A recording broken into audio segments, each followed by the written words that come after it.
पे? धरने पे हम इसलिए बैठे, कल साक्षी महाराज ने दूसरे ये क्यों कहा कानून हमारे हाथ में, मोदी हटा देगा तो हम फिर 2 महीने पीछे लगा देंगे। आपको लगता है राष्ट्रपति जी खुद लिखित में ये सब देंगे? अगर राष्ट्रपति नहीं लिखना है तो सरकार को नहीं मानता उसे। इतना बड़ा प्रधानमंत्री 1000 बार झूठ बोलता हो, हम उसका यकीन को कोई कर लेंगे एक बार कहे? आप प्रधानमंत्री जी की बात का यकीन नहीं करेंगे? बिल्कुल नहीं।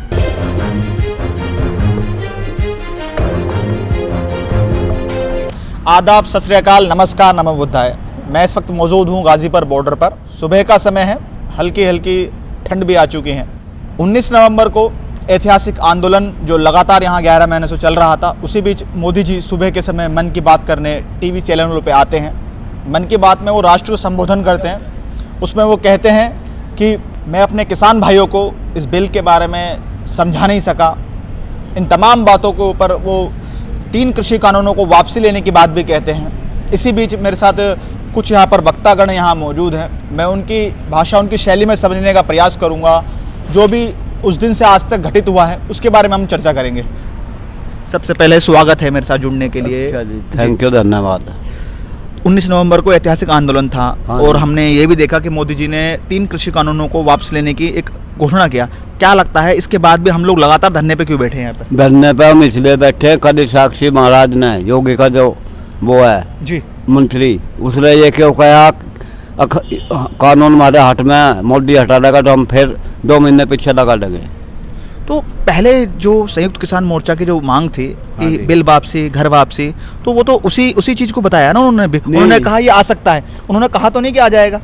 नहीं, ये लगाया उसने, क्यों लगाया? मोदी जी का अपमान नहीं करा है, मोदी जी का अपमान कर रखा है। और ये बिल पास करने के लिख के दे लो हमें, कल को मोदी बदल जाए, हमें विश्वास नहीं है मोदी का भी। मतलब बिना लिखे प्रधानमंत्री की बात नहीं मानेंगे आप? नहीं मानना जी, बिल्कुल कटे भी कोई भी। क्या कारण हो गया कि आप प्रधानमंत्री से इतने नाराज हैं? सरकार ठीक नहीं है।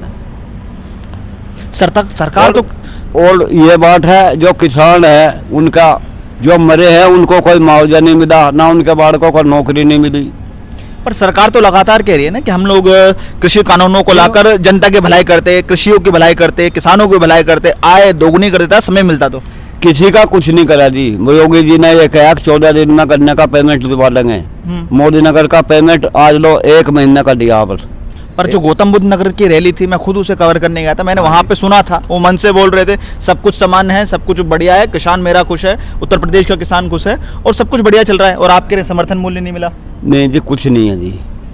डीजल कर दिया महंगा, कोई के चीज महंगी नहीं। गैस के सिलेंडर देखो, बिजली के बिल ठीक ने दे दिए, यूँ भी नाक माफ कर लो। पंजाब में सारे माफ कर दिए, चेन्नई ने जो प्रधानमंत्री ने नया बना।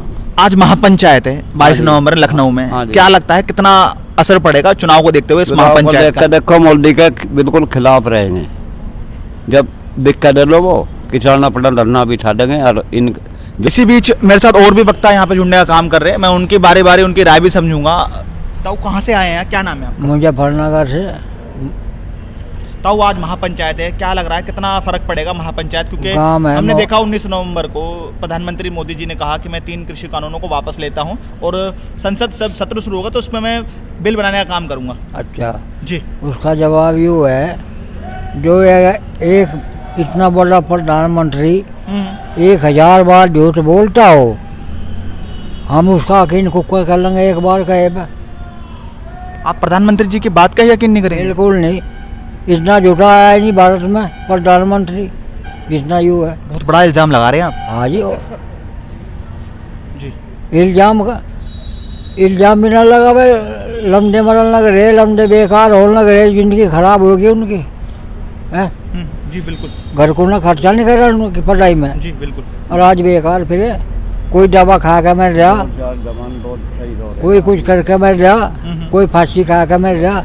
करेंगे क्या और बताओ, इसकी बढ़ाई करेंगे हम?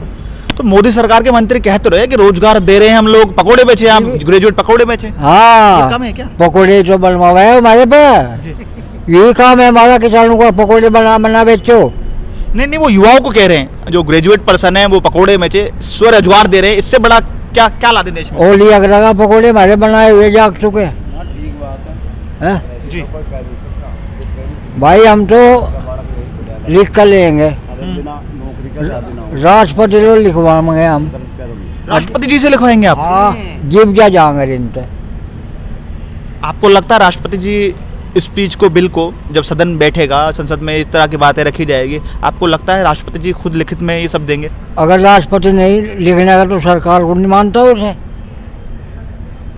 जी। मोदी की सरकार को नहीं मानता, जो नहीं लिख कर देता हमें, और उसकी हमदर्दी करे तो हमें लिख कर देगा। बिल्कुल। साल भर हो गया मैं यहाँ, जी। जड्डे में भी, खरसा गर्मी में भी, बरसात में भी। पता लिया आज लो सरकार ने आगे बढ़े तुम बुझ जा कर दी, कोई मंत्री भेज जाएगा।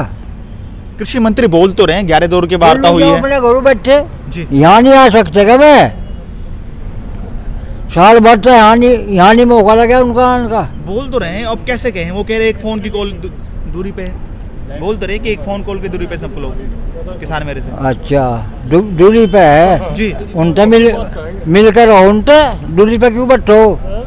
मरे तो बनाए हुए। जी जी जी बिल्कुल। और मैं तो इतनी दुश्मन है कि मैं दोहरा भी नहीं सकते। तो अगर आपको पसंद आया हो तो इसे लाइक करें, कमेंट करें, शेयर करें और हाँ, हमारे चैनल को सब्सक्राइब करना ना भूलें ताकि देश विदेश से जुड़ी खबरें आप मिस ना करें, क्योंकि कोरोना काल में 2 गज दूरी, मास्क है जरूरी। नमस्कार।